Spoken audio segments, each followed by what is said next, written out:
దక్షిణాఫ్రికాతో జరిగిన టీ20 ప్రపంచ cup final match ఆఖరి ఓవర్ వరకు ఉత్కంఠభరితంగా సాగింది. ఒక దశలో దక్షిణాఫ్రికా బ్యాటర్లు దూకుడుగా ఆడడంతో భారత అభిమానులు ఆందోళన చెందారు.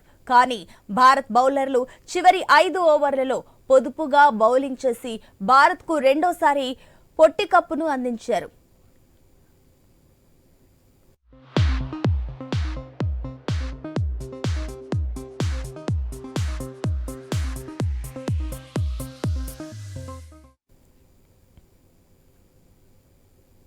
భారత్ విజయంలో చివరి 5 ఓవర్లే కీలకం.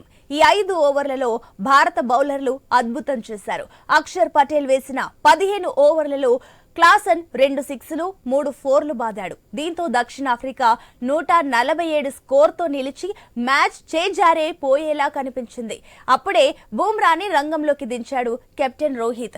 16 ఓవర్లలో 4 పరుగులే ఇచ్చి దక్షిణాఫ్రికాపై ఒత్తిడి పెంచాడు. తర్వాత 17వ ఓవర్లో హార్దిక్ పాండ్యా బౌలింగ్ కు వచ్చాడు.